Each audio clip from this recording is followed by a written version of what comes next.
Lumipas ang mga araw at natapos ang bakasyon nila Sinag at Amihan. Ang dalawa ay bumalik na sa mundo ng mga tao. Kailan ba ang dating ni Malaya dito? Tanong ni Amihan. Aba, excited. Ang sabi ni Sinag na nanliit pa ang mga mata.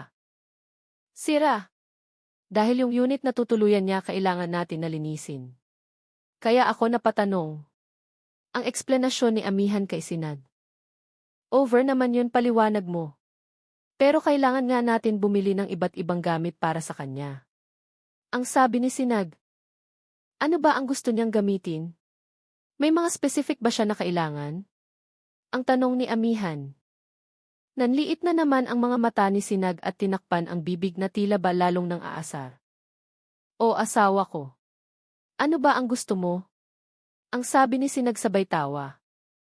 Hinabol na ni Amihan si Sinag at ang dalawa ay naghabulan sa kanilang bakuran. Kinabukasan. Sinag, ilang oras ka pa dyan sa banyo?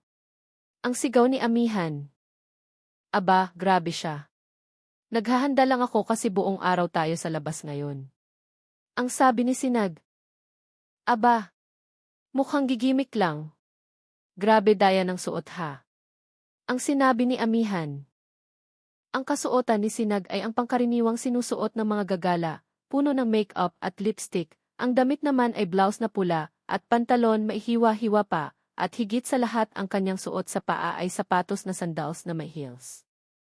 Samantala naman si Amihan ay nagpusod lamang ng kanyang buhok, walang ka-make-up, make-up at lipstick, ang suot na damit naman ay simpleng t-shirt at ang pambaba ay shorts at sandals.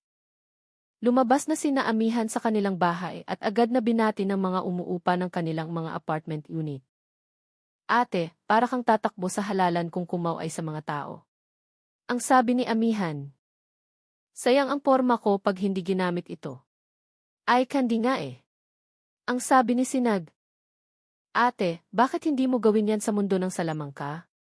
Ang sabi ni Amihan na nanliit pa ang mga mata. Sira ka ba? Gusto mo kong mapagalitan to the max ni nanay? Wag na wag kang magsasabi o magkukwento. Sinasabi ko sa'yo, babawasan ko baon mo. Ang sabi ni Sinag na seryosong hinarap si Amihan. Grabe ka ate. Pati baon ko nadamay. Bakit kasi sa iyo pa ibinibigay eh? Hay nako. Ang sabi ni Amihan na halatang nagsiselos. Ho ho ho, privilege ng ate. Ang sabi ni Sinag na humawak pa sa bibig at tumawa. Buset! Ang bawi ni Amihan. Lumabas na sila sa kanto ng Upper Fairview Ferguson Road at naghintay ng masasakyan. Ate, ayan na yung taxi. Halika na! Ang sigaw ni Amihan. Okay, tara na buksan mo ang pintuan kapatid ko. Ang sabi ni Sinag habang sinuot pa ang kanyang salamin at lumakad. Aba si ate, ginawa pa kong alalay. Ang sabi ni Amihan na nayayamot sa kapatid. Saan po kayo pupunta? Ang tanong ng taxi driver. Punta po tayo sa SM Baguio, sir. Ang sabi ni Amihan sa taxi driver. Habang nasa biyahe ang dalawa, si Amihan ay nag-iisip na ng kanyang bawi sa kanyang nakakatandang kapatid. Akala mo ate ha? Babawian kita makikita mo. Ang nasa isip ni Amihan habang tinititigan ang kanyang nakakatandang kapatid. Amihan, grabe ang iyong titig sa akin, ano meron sa aking mukha? Ang tanong ni Sinag na nagtataka sa kanyang kapatid. Pinagmamasdan ko lamang ang iyong kagandahan, ang aking nakakatandang kapatid. Ang sabi ni Amihan habang may matamis na ngiti sa kanyang labi. Dumating na sila sa kanilang destinasyon at bumaba na ang dalawa. Miss na miss kita SM Baguio. Ang sigaw ni Sinag. Ate, nakakahiya ka. Ang sabi ni Amihan sa kanyang kapatid. Pumasok na ang mga ito sa loob at talaga nga naman ang ganda ng SM Baguio. Ito lamang ang mall sa Pilipinas na walang aircon. Gusto ni Amihan pumunta agad sa SM Appliance, ngunit si Sinag naman ay tinatangay patungo sa mga damit. Amihan, sale week pala ngayon, isipin mo sale.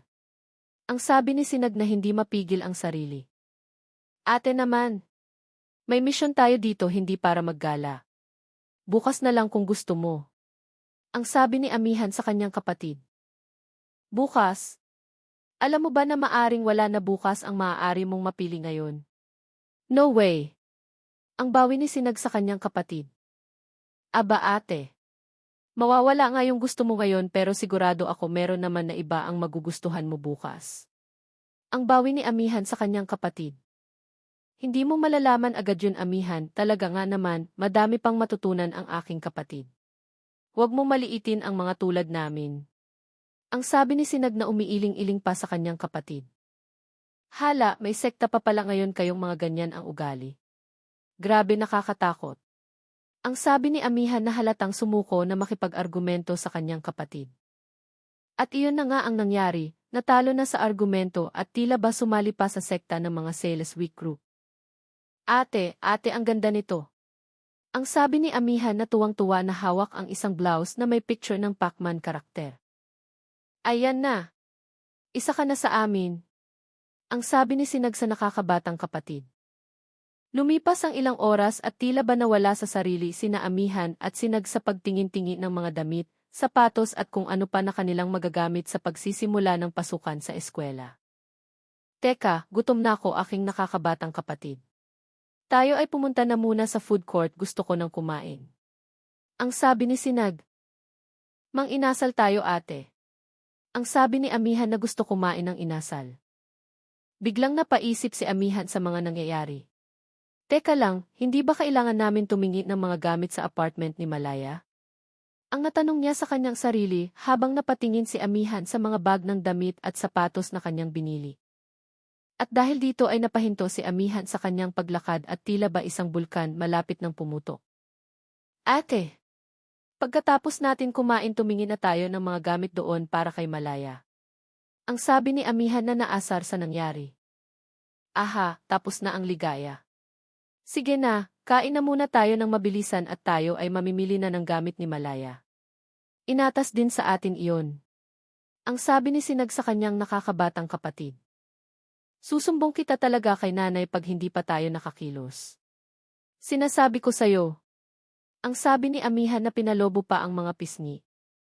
Oo na, masusunod mahal kong kapatid. Ang sabi ni Sinag na tuwang-tuwa sa kanyang kapatid. At tuluyan na nga kumain muna ang dalawa sa mang-inasal na pagkahaba-haba ang pila sa dami ng kumakain. Kitang-kita kay Amihan na gustong-gusto nito ang pagkain doon, kaya walang nagawa ang kanyang kapatid na hayaan na lamang si Amihan. Grabe ang dami ng tao kapatid ko. Sikat na sikat talaga, at higit sa lahat sinulit mo ha, dami nung kanin. Ang sabi ni Sinag. Grabe ka ate sa akin. Oo naman masarap kasi doon, siya kasulit, only rice number 1. Ang sabi ni Amihan na halatang lumalaban para sa ekonomiya. Kapatid ko hindi tayo mayaman pero hindi rin tayo mahirap. Mamili ka din naman ng iba pang kainan na masarap. Ang sabi ni Sinag. Masarap kaya mga pagkain doon, tulad nung nasa Burham Park yung mga hole-in-the-wall karinderya. Ang sabi ni Amihan na proud sa sarili. Matapos makapunta sa SM Appliance si Sinag at Amihan ay pinaschedule nila ang pagdala sa kanilang unit. Sila naman ay pumunta sa SM Furniture upang bumili ng mga kagamitan ni Malaya. Kaya lamang pumasok na sa isipan ni Amihan ang kanyang pagganti sa kapatid. Ate, hindi ko gusto ang mga furnitures na nandito, medyo mahal ang mga ito para sa kanya. Lalagpas tayo sa budget. Ang sabi ni Amihan na buo ang loob. Sa isip-isip ni Sinag. Nako, mukhang hindi ko gusto na sa isip nito. Ano ba ang iyong mungkahi kapatid ko? Ang sabi ni Sinag sa kanyang kapatid. Kapatid ko. Tayo ay lalabas lakarin na lang natin papunta sa Studio Ahyu. Mukhang mas maganda ang mga pamimilian doon.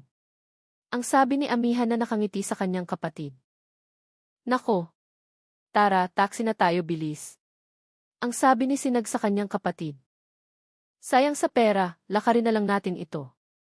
Ang sabi ni Amihan na nakangiti sa kanyang mukha. Eto na. Mukhang gumaganti na ang kapatid ko. Ang nasa isip ni Sinag. Sige tara na naghahapon na baka magsarado pa.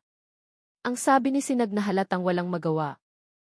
At lumakad na nga sila papunta sa lugar na kanilang bibilhan ng mga furniture.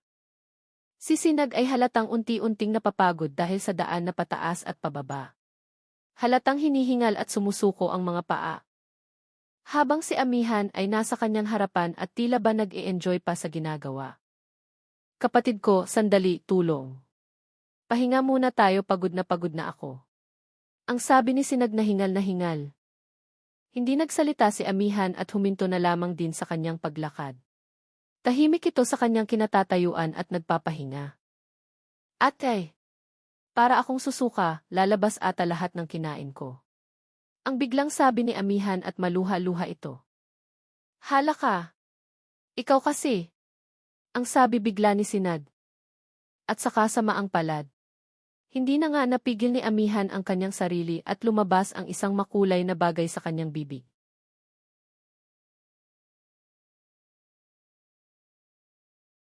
Matapos nito, dumating na sila Amihan sa furniture shop na kanilang sinasabi.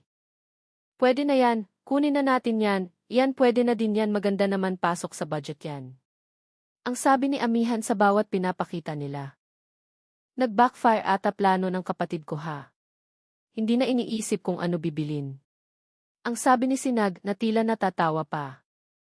Ang tinagal nila sa pagtingin sa kabilang tindahan ay siyang bilis naman ng kanilang pagbili dito. Matapos nilang mamili ay umuwi na ang dalawa at natapos ang isang buong araw na kanilang pamimili.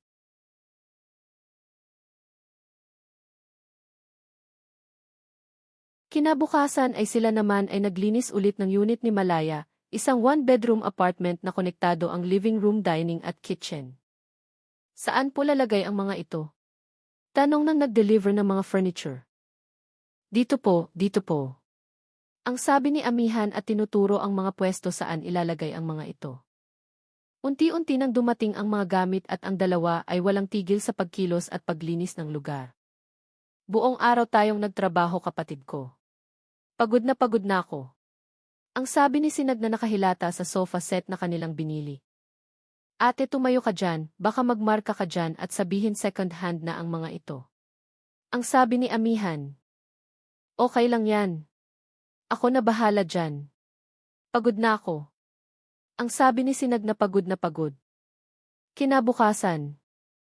Eto na siya. Pumorma ka dyan. Pinakamagandang ikaw dapat. Ang sabi ni Sinag na ganadong-ganado sa pagdating ni Malaya.